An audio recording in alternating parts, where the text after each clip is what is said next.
From an NFL player escaping cops in a high-speed chase to Tom Brady getting sent to federal prison, these are times NFL players got arrested. First up is Michael Vick, and what this guy did is horrible. Vick was most known for being the quarterback for the Philadelphia Eagles. And in 2007, Vick's 15-acre property in Virginia was raided by police. What they found inside was despicable. Dozens of pit bulls gathered for the sole purpose of dogfighting. Most were either neglected, and some were even dead.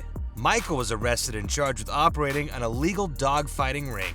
He ultimately pleaded guilty to federal charges and served a well-deserved 21 months in federal prison. But what happened to the next player is probably the dumbest thing you can get arrested for.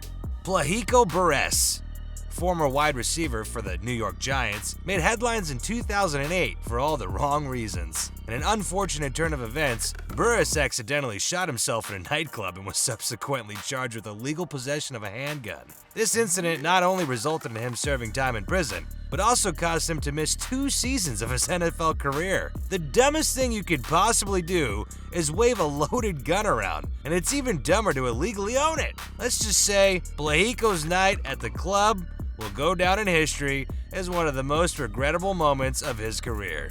But what the next player did will go down as one of the most evil acts an NFL player's ever committed. Hernandez, former New York England Patriot tight end, had a promising start to his NFL career. Drafted in 2010, he quickly established himself as a key player for the team and was even named an All-Pro in 2011. However, in 2013, his life and career took a dramatic turn when he was arrested and charged with the murder of his former friend, Odin Lloyd. The incident sent shockwaves through the league and the sports world. The trial was highly publicized, and Hernandez was eventually found guilty and sentenced to life in prison without the possibility of parole. The case not only brought an end to Hernandez's career, but also cast a shadow over the Patriots organization and the league as a whole.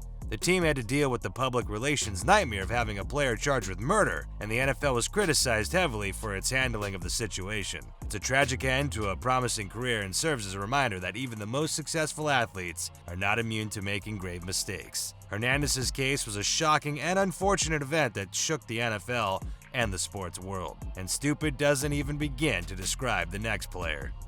Former Denver Broncos defensive end Quanta Smith had a short-lived NFL career, but it was his actions off the field that made headlines in 2017. Smith had a run-in with the law after robbing an AT&T store for 10 iPhones and $500 in cash. Quanta decided to flee in his car, and a chase ensued. The incident, caught on camera, showed Smith driving at dangerous speeds before crashing his vehicle and ultimately being apprehended by police. Smith was arrested and charged with armed robbery, along with attempting to elude police. It was a reckless and irresponsible incident that led to Smith facing criminal charges and disciplinary action from the team. It's hard to believe an NFL player can go from the field to robbing stores in just 2 years, but the next player did something even more reckless. Former Cleveland Browns wide receiver Donté Stallworth. Donté had a solid NFL career, but in 2009, he made headlines for a tragic incident. Stallworth was involved in a DUI hit-and-run accident that resulted in the death of a pedestrian. He pleaded guilty to DUI manslaughter and served 24 days in jail, in addition to a lifetime suspension of his driver's license and other penalties. It was a devastating event for both Stallworth and the victim's family. The incident not only brought an end to Stallworth's NFL career, but also had a profound impact on his personal life and the lives of those affected by the accident. It serves as a harsh reminder of the dangers of drunk driving and the responsibility that comes with operating a vehicle. It's a tragic event that will forever be part of Stallworth's legacy. Meet Alonzo Spellman, a former defensive lineman in the NFL from 1992 to 2001, mostly with the Chicago Bears. In 2002, during a flight from Cincinnati to Philadelphia, Spellman completely terrorized passengers on a commercial airline and forced the plane to make an emergency landing. It's safe to say Spellman was not having a good day. He allegedly yelled about the possibility that the airplane would crash, cursed at several female passengers, and even tried to smash the face of a flight attendant with his football cleats while the plane was in midair. And if that wasn't enough, After the plane landed, Spellman refused to disembark and repeatedly threatened the pilot. Eventually, he was hit with a taser and removed from the plane by police. Spellman was charged with terrorizing passengers, assault, air rage, and even weapons charges, the cleats. He was given a suspended sentence and ordered to go to counseling and was later diagnosed with bipolar disorder. Go figure.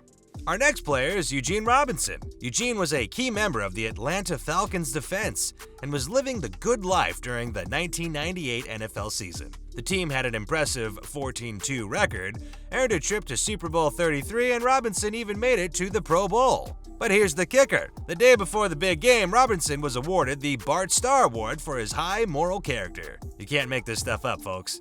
But as fate would have it, Robinson's high moral character took a little detour that very same evening. He was arrested for soliciting an undercover cop posing as a prostitute. It's safe to say that the Bart Starr Award was a little bit ironic in Robinson's case. One minute you're being recognized for your high moral character, and the next you're getting arrested for soliciting a prostitute. Talk about a fall from grace. A case that shook the NFL to its core was that of Ray Caruth, a former wide receiver for the Carolina Panthers.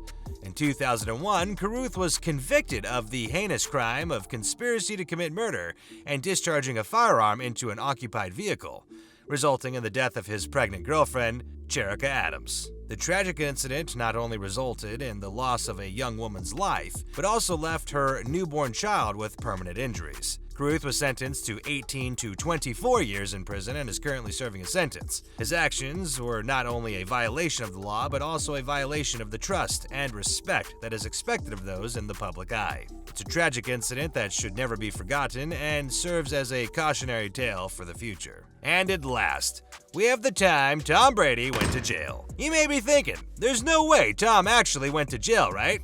Well, yes and no. Introducing Scott V. Spina Jr. This guy thought it would be a bright idea to impersonate Tom Brady and sell fake championship rings for a pretty penny. But little did he know the long arm of the law would catch up to him. 2017, Spina bought a Super Bowl 51 title ring from the real Tom Brady, using a rejected check, and sold it to a broker in California for $63,000. But the scamming didn't stop there. Spina, pretending to be the real deal, then ordered 3 more rings from Jostens, claiming they were gifts for Brady's baby, and he was able to sell them for a whopping $100,000. But as fate would have it, the scam was uncovered and the judge sentenced him to a 2-year sentence for identity theft. But wait, there's more. It turns out that Spina had been released from prison in 2020, where he had been serving a 35-month sentence for an unrelated wire fraud. But according to his attorneys, he has been a model of recovery and is currently the manager of his fiance's eyelash salon business in New Jersey. I guess crime really doesn't pay, and impersonating a football legend to sell fake merchandise is not a smart career move.